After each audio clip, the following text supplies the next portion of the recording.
Bonjour, je vais vous apprendre aujourd'hui à réaliser ce gâteau d'anniversaire. Pour cela, vous aurez besoin de fraises tagada de différentes couleurs, de Kinder Bueno, de Maltesers, de bonbons Schtroumpf et de Skittles.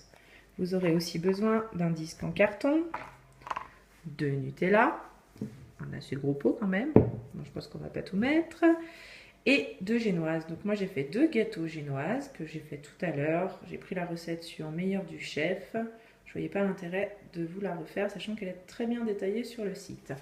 Vous coupez vos gâteaux en deux. Vous mettez de la framboise à l'intérieur. Donc moi j'ai coupé mon premier gâteau, j'ai mis de la framboise. Entre les deux gâteaux, j'ai remis de la framboise. Et la même chose ici. Donc c'est de la confiture de framboise. Après, vous pouvez faire des forêts noires, vous pouvez faire des gâteaux au yaourt fourrés au Nutella.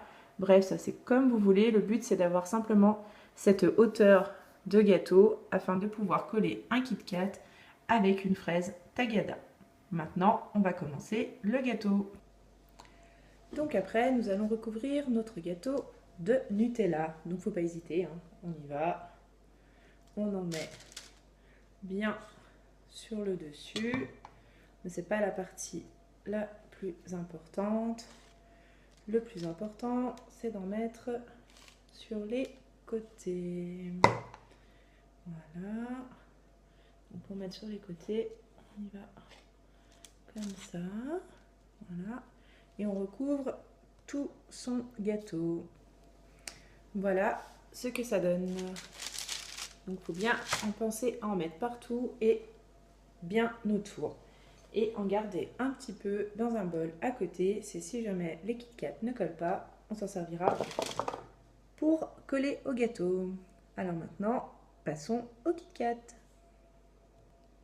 Alors maintenant, on va disposer les Kit Kat tout autour du gâteau.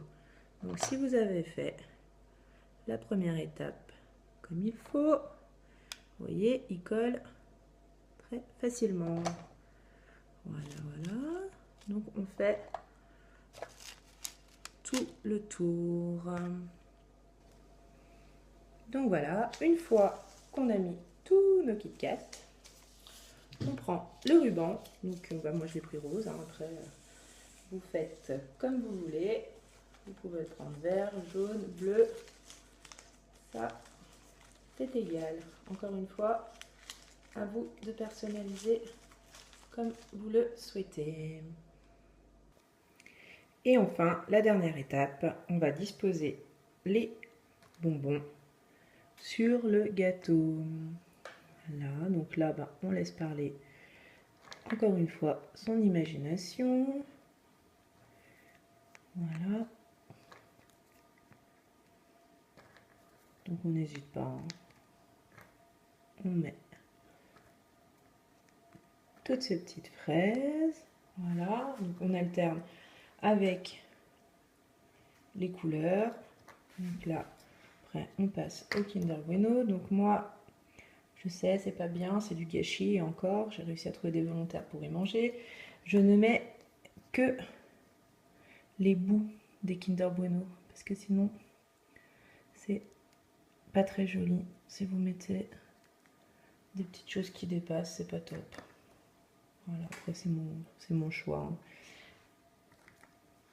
En l'occurrence, mes filles étaient très contentes de pouvoir finir le reste. Tac, on continue avec les fraises roses. Donc après les bonbons, vous mettez ce que vous voulez. Moi, j'ai mis du rose parce que c'était pour une petite fille. Après, vous pouvez mettre des bonbons bananes, tout ce que vous voulez, des bonbons bleus, des bonbons verts. Ça, après, tout est une question de goût et puis surtout pour qui vous le faites. Voilà. Ensuite, les Maltesers. Donc ceux-là, c'est le plus facile à mettre. Vous voyez. Tac. On va rapprocher. Donc bon, faut jouer un petit peu. C'est le moment où on essaye de faire quelque chose de joli. Disons que la réussite de ce gâteau on va dire que cette étape y est pour beaucoup. Voilà. Et donc voilà ce que ça donne à la fin. J'ai mis donc les fraises Tagada, les Kinder Bueno, refraises Tagada, Maltesers, fraises Tagada, Skittles, les petits bonbons Schtroumpf. Et voilà ce que ça donne en vue d'ensemble. Donc moi j'ai mis un ruban qui est assez fin, mais c'est plus joli de mettre un ruban plus épais, mais je n'en avais plus. Donc voilà, bah écoutez, je vous laisse faire parler votre imagination et n'hésitez pas à me laisser un petit commentaire. Au revoir!